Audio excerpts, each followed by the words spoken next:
से आ रहा है एंटरप्रेन्योरशिप, तो वो कैसे करोगे? बहुत सिंपल है। पहले ये देखो जितनी भी प्रॉब्लम्स है उन सब में से सबसे ज्यादा पैशन आपके अंदर कहां से आ रहा है, वो मैं देख पा रहा हूं आपकी बातों में, वो फूड से रिलेटेड आ रहा है। तो आज की डेट में तो बहुत आसान है, जैसे पहले अगर आपको करना होता तो बहुत मुश्किल था, आपको एक डिलीवरी बॉय भी चाहिए या खुद डिलीवर करना पड़ेगा। देखो बिजनेस में 4 चीजें होती हैं, product, place, price and promotion. Product आपके माइंड में क्लियर है कि प्रोडक्ट क्या है, हेल्दी खाना, टेस्टी खाना, सस्ता खाना, तीनों चीजें होनी चाहिए उसके अंदर। प्रमोशन की आपको जरूरत नहीं है, क्यों? क्योंकि अब आपको घर घर जाकर के बेचना नहीं है। अगर एक मार्केट प्लेस पे आप आ जाते हो, जैसे स्विगी है, जोमेटो है, अगर उस पर आप आ जाते हो तो उसके बाद में आपको मार्केटिंग की जरूरत नहीं है, आपको डिस्ट्रीब्यूशन की जरूरत नहीं है। कोई आपके घर से पिक करेगा, वो डिलीवर करेगा, वो अपने चार्जेस लेंगे डिलीवरी के। तो अब आपके लिए क्या रह गया? सिर्फ प्रोडक्ट और प्राइस। प्राइस भी इतना बड़ा चैलेंज नहीं है, क्योंकि शुरू में आपको क्या करना है कि जो अफोर्डेबल हो आपके खुद के लिए या आपकी फ्रेंड सर्कल में, इसमें उसमें, वो आप उनसे डिस्कस कर सकते हो। कभी भी किसी से ये मत पूछो कि मुझे करना चाहिए या नहीं करना चाहिए, वहां फंस जाओगे। आप अगर अपने रिलेटिव से, अपने घर वालों से ये पूछोगे ना कि आइडिया कैसा है, तो वो क्वेश्चन ही गलत है। Ask them a specific question कि अगर आपको यहां से अपना खाना मंगाना है डेली, क्योंकि एक बार मंगाए तो आपको क्या मिला? कुछ भी नहीं। आपको क्या चाहिए? जो लोग पीजी में रह रहे हैं वो डेली मंगाए और तीनों टाइम मंगाए, या चलो ब्रेकफास्ट खुद भी कर लेते हैं तो लंच और डिनर आपसे मंगाए। तो अगर डेली के ऐसे 100 कस्टमर भी आपको मिल गए, जो बहुत ज्यादा नहीं है, अगर दिल्ली की बात करी जाए तो लाखों स्टूडेंट्स हैं जो पीजी में रह रहे हैं, तो ये प्रॉब्लम सबकी है। उन लाखों में से आपको कितने चाहिए, कैलकुलेट करते हैं। अगर 100 मिल गए आपको जो लंच और डिनर आपसे मंगा रहे हैं, एवरेज प्राइस क्या होगा? मानो आप 60 ही रखते हो, वो तो बैकवर्ड इंटीग्रेशन कर लेंगे, कॉस्टिंग पे हम कम कर लेंगे ना। आप इसको ऐसे देखो, ना आप सस्ता रखते हो ना महंगा रखते हो, क्योंकि अगर 60 रुपए का मिल रहा है, आपने 70 कर दिया तो सामने वाला सोच में पड़ जाएगा कि महंगा है, क्योंकि वो 70 नहीं है ना उसके लिए 140 एक दिन का है, मतलब महीने का 4200 है खाने का, इसको ऐसे समझो। तो आप उसको ना बढ़ाओ ना कम करो। आप ये देखो मार्केट ऑपरेटिंग रेट क्या है, वो आपने कहा 60 रुपए है। 60 रुपए में वो क्या दे रहे हैं, उनसे मंगा लो। ये R&D हो गई। 4-5 लोगों से मंगा के देखो, आपने देखा अच्छा वो ये दे रहे हैं, ये दे रहे हैं, ये दे रहे हैं, तो एक तो आपने ज्यादा दिया, और प्लस लोगों को थोड़ा सा ज्यादा मिल जाए तो बड़ा अच्छा लगता है। जैसे जब कहीं से जूस पीते हो तो जूस इतना अच्छा नहीं लगता, जब एंड में वो जो बचा हुआ थोड़ा सा देता है ना, वो बड़ा अच्छा लगता है, फिर इंसान दोबारा जाता है जूस की दुकान पे। तो आपने क्या किया, थोड़ा सा कुछ एडिशनल दिया, या थोड़ा सा कुछ ऐसा दिया जो और लोग नहीं दे रहे हैं, जिससे कि मजा आ गया। मे बी हेल्दी मीठा, या may be something else. I am just thinking कि ऐसा क्या दोगे। हो सकता है थोड़ी सी नमकीन, या कुछ भी ऐसा कि खाने के साथ में थोड़ा बोरिंग है तो थोड़ा सा कुछ करारा आ गया, थोड़ा सा कुछ मीठा आ गया, थोड़ा सा कुछ कर दिया साथ में, ताकि वो एक्चुअल में मजा आए और हर बार कुछ अलग होए, ताकि उनको एक सरप्राइज एलिमेंट बना रहे कि दोपहर को कुछ और, नहीं तो बोरिंग हो जाता है ना, सेम सेम सेम। फिर वो क्या करेंगे, चेंज करेंगे, वो किसी और से मंगाएंगे। तो आपने डिसाइड कर लिया कि हफ्ते में 7 दिन में मैं रोटेट कर दूंगी। मे भी उसको ऑप्शन दे दिया, आजकल तो उनके पास में ऑप्शन होता है सिलेक्ट करने के लिए कि आपको ये चाहिए, ये चाहिए, ये चाहिए। एड ऑन में, एड ऑन को सस्ता कर दो ना, मे भी 5 रुपए, 10 रुपए, ऐसे करते करते 60 रुपए का आप 70 रुपए, 80 रुपए पे पहुंच जाओ। डायरेक्टली मत पहुंचो। तो अगर आपने ये किया और आपको 100 लोग भी मिल गए जो महीने का 4000 रुपए का आपसे खाना खरीद रहे हैं, 4000 कैसे आए, ये क्लियर है ना?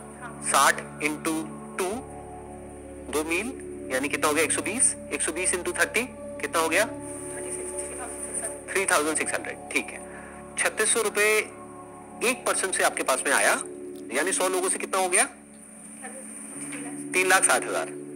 उसमें से आपका एक्सपेंस निकाल देते हैं। एक्सपेंस कितना होगा, आपने कुछ वर्किंग करी होगी या कुछ कैलकुलेशंस करी होगी। अगर 60 रुपीज है वो खाना, तो 30 रुपीज ही पड़ता है, प्लस जो प्लेटफॉर्म है जिसके थ्रू आप सेल कर रहे हो उनका भी कमीशन है और है, वो सब है।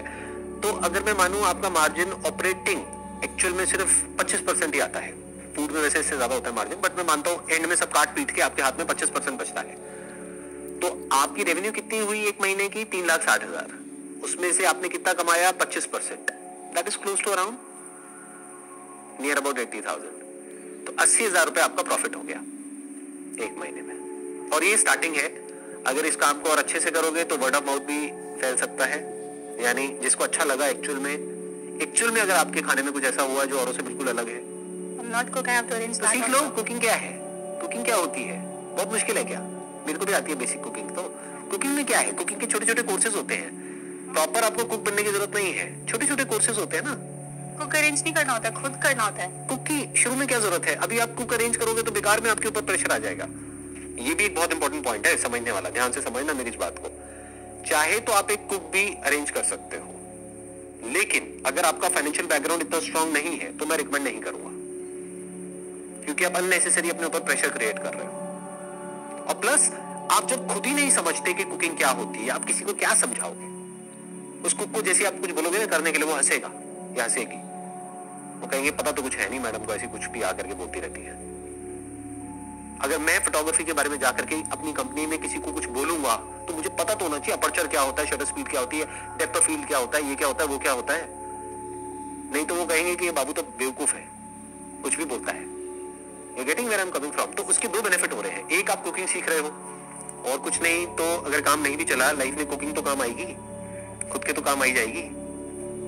अगर कुकिंग का आपने बेसिक सा कोर्स कर लिया 5-10 हजार रुपए का कहीं से, तो आपका गया क्या? एक हॉबी की तरह देख लो। और घर से आपने शुरू किया, अगर पूरे महीने में 10 ऑर्डर भी आए तब भी आपका गया क्या? कुछ भी नहीं। और जब ऑर्डर बढ़ जाएंगे तो कुक रख लो और उस कुक को खुद ट्रेन करो। अब अगर वो कुक नहीं भी है तब भी आप उसको कुक बना सकते हो, अगर आप खुद कुक हो तो। जैसे हमारी कंपनी में जितने भी फोटोग्राफर्स हैं, उन्होंने एक्चुअल में कहीं से कोई प्रोफेशनल कोर्स नहीं किया हुआ है फोटोग्राफी का, उन सबको मैंने सिखाया है। समझ रहे हो मैं क्या कहना चाह रहा हूं? इट्स सिंपल एक्चुअली, बट हम करते क्या, हम चीजों को कॉम्प्लिकेटेड कर देते हैं। जैसे आप घर पे जाकर के बात करोगे, मेरे को कुक को रिक्रूट करना है, अच्छा उसकी सैलरी है 15,000 रुपए, वो कहेंगे चुपचाप बैठ जाओ। बट अगर आप खुद कुकिंग का कोर्स करने जा रहे हो तब तो मुझे नहीं लगता कि आपके घर वालों को कोई प्रॉब्लम होगी किसी तरह की। खुश हो जाएंगे। क्यों? बैक टू द बेसिक, यही तो चाहते थे। खाना बनाओगी, रोटियां बनाओगी, मैं सिखा देती हूँ, मम्मी सिखा देगी, अम्मा सिखा देगी, अम्मा की रेसिपी कितनी अच्छी होती है। तो बहुत लोग बैठे हैं सिखाने वाले, वहां से सीख जाओगे। नहीं तो प्रोफेशनली भी सीखो और उनसे भी सीखो, सबसे मिला करके सीखो ना। खुद पहले एक कमाल के कुक बनो ना, तभी तो एक्चुअल में you are passionate about solving the problem. नहीं तो you are just interested in money, कि मैं फटाफट से कुक रखूंगी, उसको इतना सैलरी दूंगी, इतना यहां से ये बिक जाएगा, फिर इतने पैसे आ जाएंगे। Now you are looking at the opportunity, not the problem. The real problem is not कि अच्छा खाना नहीं है, अच्छा खाना मिलता है। प्रॉब्लम यह है कि ऐसे लोग जो कि पैशनेट हैं कुकिंग को लेकर के, जो उस कुकिंग में सिर्फ कुक ना करे बल्कि अपना पूरा पैशन उसमें झोंक दे, ऐसे लोग बहुत कम है। तो if you can be one of them, तो ये आपकी फाउंडेशन हो गई आपकी कंपनी की। इसके ऊपर अब आप कितनी भी बड़ी बिल्डिंग खड़ी कर सकते हो। ऐसे बहुत कम लोग सोचते हैं। करते गए हैं, बिजनेस को इतना कॉम्प्लिकेटेड बना देते हैं। मैं क्या कर रहा हूं, सिंपल करता चला जा रहा हूं, बिल्कुल सिंपल। आसपास में पैम्फलेट निकलवा दो, न्यूज़पेपर्स आते होंगे आपके घर के आसपास में, यहाँ पे वहां पे, उस पे पैम्फलेट डलते हैं। मानो एक पैम्फलेट पड़ा आपको 50 पैसे का, तो 10,000 पैम्फलेट कितने के हो गए? 5,000 रुपए के।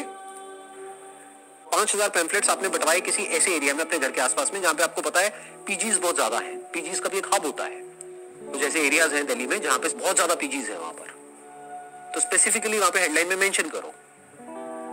तो अगर इस तरह से आप आगे बढ़ते हो और इस तरह से आगे चलते हो तो ना तो कोई रिस्क है, टाइम रिस्क है।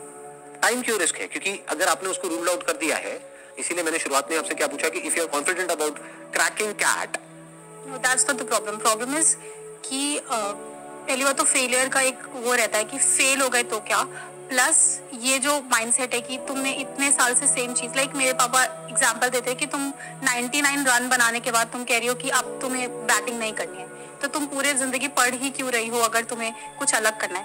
That's okay, it's fine. लेकिन मैंने ये चीज करी। क्या अभी हम एक बार को जो और लोग कहते हैं फैमिली में, इसमें उसमें, उनको सबको एक बार साइड पे रख सकते हैं? अभी आपकी बात करें, फैमिली इज पापा ना, वो कैसे आपके बारे में गलत बोल सकते हैं? नहीं नहीं, that is okay, but all I am saying is कि उनको कैसे डील करना है, वो आपके पापा है, मेरे पापा तो नहीं है, तो आप अपने आप देखोगे कि उनसे कैसे डील करना है, राइट? अभी हम वहां नहीं जाते। तो अभी हम बात करते हैं कि जहां से इस टॉपिक को हमने शुरू किया था आज के सेशन को, दैट इज एंटरप्रेन्योरशिप। आपको क्लियर हुआ एंटरप्रेन्योरशिप क्या है? अब इसके साथ में जो प्रॉब्लम्स है वो आपकी प्रॉब्लम है, मेरी नहीं है। कि आपके घर वाले आपको सपोर्ट कर रहे हैं, नहीं कर रहे हैं। हो सकता है आपके घर वाले सपोर्ट करेंगे, आपके नहीं करेंगे। तो that is your personal problem, I have got nothing to do with that.